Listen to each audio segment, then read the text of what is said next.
Hi everyone. So today we're going to just start with a video here. I find it really important given what is going on in our news media and around the world.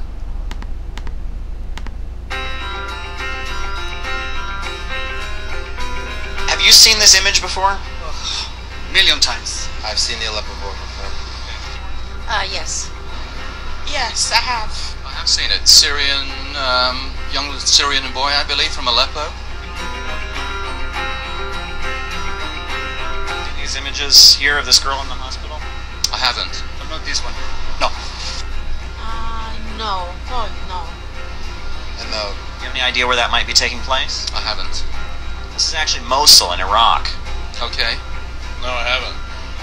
So you heard about the boy from Aleppo? Yeah, I had. Not the suffering in Iraq. No. No. I feel like there's a bias towards certain situations they decide to cover. I mean, but that's been American media since forever. I think that there is a growing issue that will have to be sorted out for trust in news media.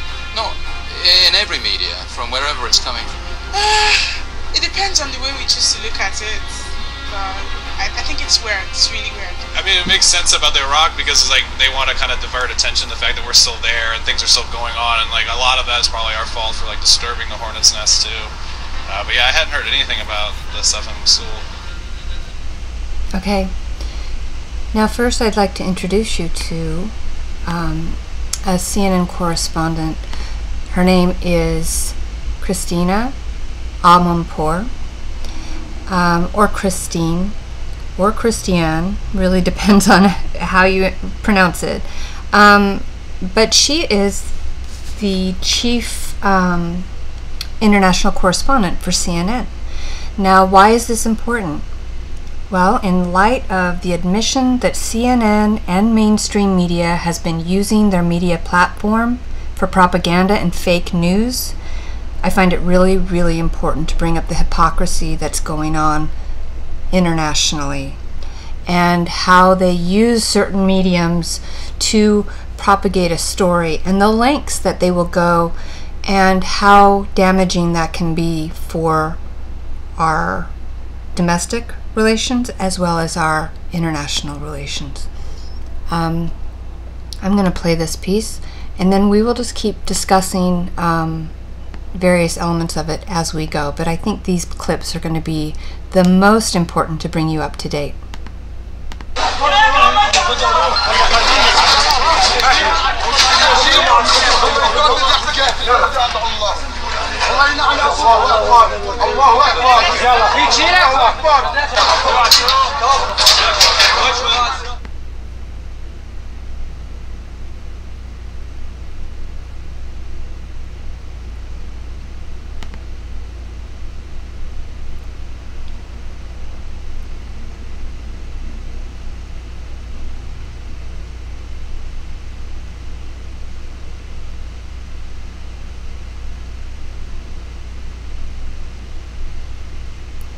And what I'm showing you is that Mahmoud Raslan, he's the photographer that shot that famous shot of the Aleppo boy.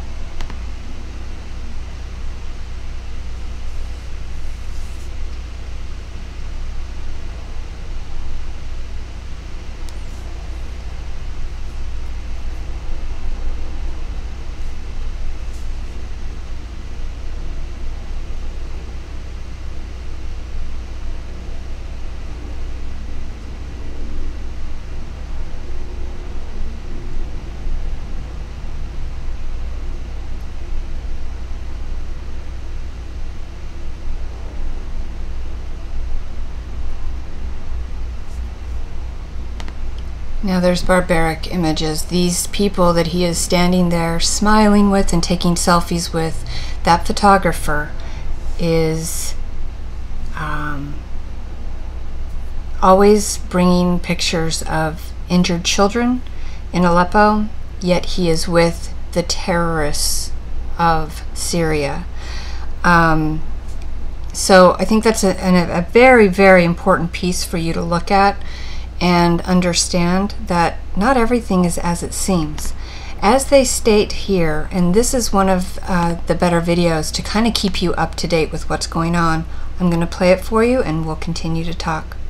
2016, Ohmran Daqneesh was a child seen around the world known as the ambulance boy. Ohmran and his family were living under insurgent rule in East Aleppo, where he survived an airstrike in the buildup to the Russian-Syrian army's operation to retake the city. Now, with the rebels pushed back, Ohmran's family is finally speaking out. RT's Anya Parampil has that report. This child's image was used to demonstrate the brutality of the Syrian government's campaign to retake militant-held East Aleppo last fall. Who can forget when the sweet, helpless face of Ohmran Daqneesh moved one CNN host to make this emotional appeal? Lost in the flurry and the fury of war and chaos. This is Ohmran. He's alive. We wanted you to know. Yes, Ohmran is alive, and unfortunately for the media once captivated by his likeness, his family is talking. Because like many civilians trapped in Aleppo as a horrific battle between insurgents and the government rolled on, they stayed loyal to Syrian President Assad. In an interview at the home his family has returned to, Ohmran's father says the way the media used his son's tragedy was propaganda. I am Mohammed Kir Daqneesh, the father of Ohmran. We have been in so much turmoil in eastern Aleppo because of the insurgents and because of the issues they made propaganda about. The boy, thank God, is alright. He had minor injury. We were sitting in our house like this. Ohmran and I were spending time having fun on our cell phones. Then the strike happened. I was busy saving my family while the insurgents seized the opportunity and filmed my family when they were escaping the house for the sake of propaganda. Thank God the situation is now improving. The army is advancing and has liberated the area so we could return to our homes. You might think this perspective, Ohmran's father speaking for himself, would cause some reflection in the media. But somehow, reporters like the one we watched earlier have stayed silent, apparently now uninterested in this Syrian voice. Other outlets like the New York Times have characterized recent interviews by the family as part of a calculated public relations campaign by the Syrian government. Right, when his father talks on camera, it's, quote, not clear if he spoke freely, according to the Washington Post. But there's absolutely no way using his image to promote an anti-government narrative could have been part of a public relations campaign at all. Ohmran's father said insurgents in Aleppo who were backed by the United States intimidated his family, and that he's refused offers to do interviews attacking the government, even in exchange for money. Yet according to the media, Ohmran was proof of U.S. inaction in Syria. His name is Ohmran Daqneesh. He's a little boy who survived a bombing.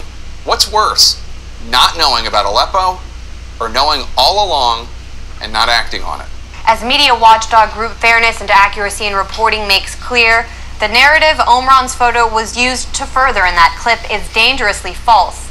And it's important, quote, to point out to Tapper the truth that keeps getting lost. That several countries, among them the U.S., Saudi Arabia, Qatar, Turkey, and Russia have already been intervening in Syria for years, with untold numbers of military staff and material to the tune of billions of dollars. Not to mention the active bombing campaign a U.S.-led coalition has waged on the country officially since 2014. So ask yourself, why do our media question the narrative when Ohmran's family speaks to pro-government media in Syria, but think it utterly heroic to push for U.S. escalation in a horrific war while using a child's image with his voice silenced? In Washington, Anya Parampil, RT. And that's a great question. It seems like the emotional response that you get when you bring these children into the picture, it just pulls people into your side, and that it proves that you're a compassionate human being. But what is the backstory? You might have heard of the White Helmets. Now, the White Helmets have been propped up as people that are helping the Syrian people. There's a great, sorry I don't have all this, I keep clicking through, but the White Helmets are this is going to give you a great summary of who the White Helmets are and why it is that we should be kind of skeptic on why they were brought to the scene, and really, who are they? The White Helmets, also known as Syrian Civil Defense, claim to be an impartial, non-government organization campaigning for Syrians. But despite the name, the White Helmets was not created by Syrians, nor does it serve Syria. Meet James the Measurer, a consultant for the UK Foreign and Commonwealth Office and former British Army officer. So what is a non-Syrian British foreign policy consultant doing establishing a NGO in a foreign country? Does James really have the Syrian people's best interests at heart? If so, why do the White Helmets operate solely in terrorist-held areas? Why has the White Helmets constantly called for the implementation of a NATO-imposed no-fly zone? The same kind of no-fly zone that has destroyed Libya for decades. A no-fly zone in Syria would only benefit those who seek regime change and ultimately hurt the Syrians who are already targeted by illegal sanctions. The fact is, the White Helmets are nothing but a propaganda tool for the US and UK administrations to justify military action against the Syrian government. But the White Helmets insist on being impartial and unarmed, yet here is some footage that says otherwise.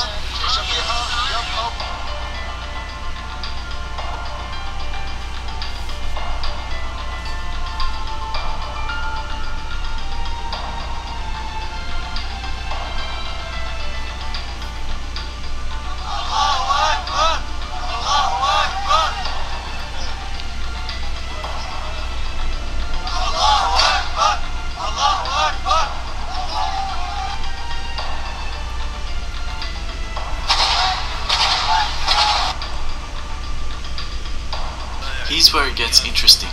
Meet Raad Saleh. He currently leads the White Helmets inside Syria.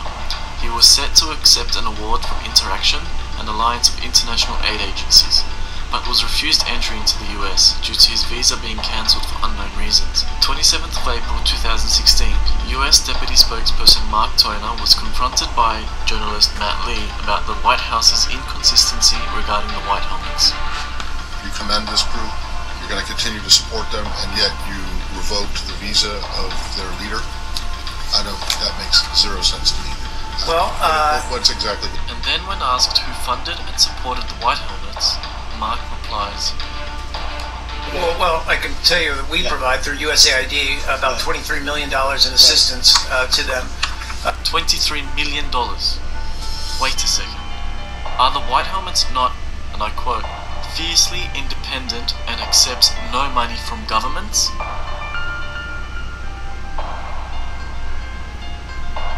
So we have seen a group who is clearly not Syrian, not impartial and not independent, who are armed and are most certainly sectarian. Maybe the White Helmets were set up to facilitate executions like this one.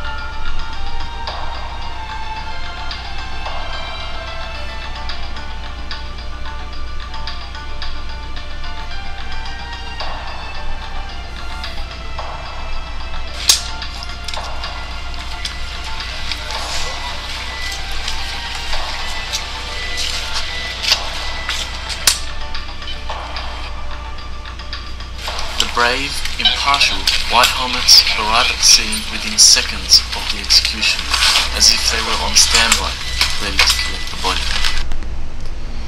Okay, I know this is really heavy stuff, but you know it does involve a lot of the things. Pieces are coming together. Christiane Amanpour, huge supporter of the White Helmets, and in fact, I believe there was the movie on Netflix, White Helmets, and it won an Oscar, and it was nothing but a propaganda piece because it just showed one side. So why would Amanpour push Aleppo Boy's story so hard, including confronting the Russian foreign minister, and be so emboldened and impassioned about this Aleppo boy, and yet not do a follow-up on the details that have emerged by the father and their family, who exploited the boy to use in their propaganda? That's the question. it's becoming extremely disgusting to watch the media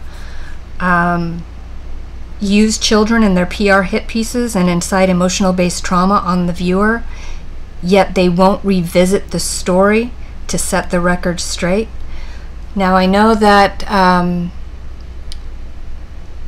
she is being, people are, even Russia, are imploring Christiane Amanpour to do a follow-up story on the story that caused such pain and agony on the people. And CNN, their crocodile tears and everything that was initiated with this piece on the Aleppo boy, and nothing. Silence. It was a minor injury. The father wants to talk about it. He's pro-Syrian regime. He's pro-Assad, and he never heard airplanes. He never heard anything. And in fact, there's another side of the story that CNN and the mainstream media refuse to air. I'm going to leave it with this. This is Eva Bartlett. She also is a journalist. She's rarely seen or heard from because she is exposing areas that the mainstream media do not want you to know about. She's answering a question by a reporter. I believe he's from Australia.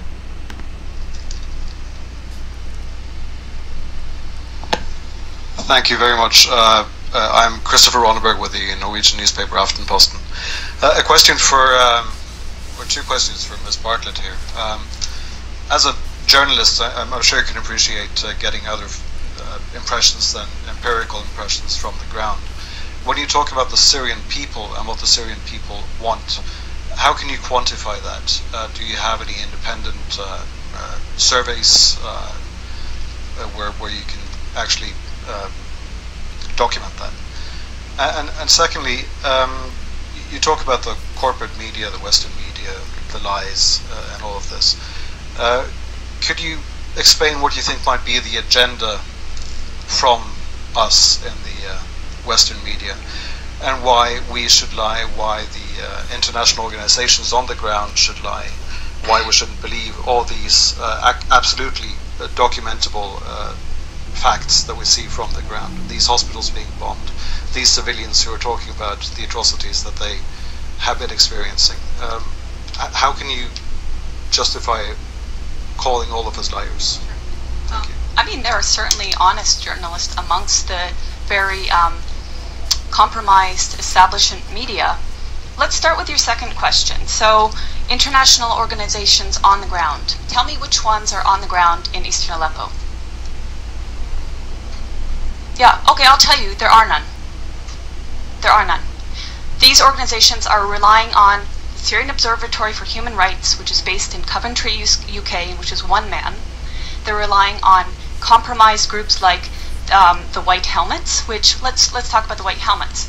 The White Helmets were founded in 2013 by a British ex-military officer. They have been funded to the tune of $100 million by the US, UK, and Europe, and other states.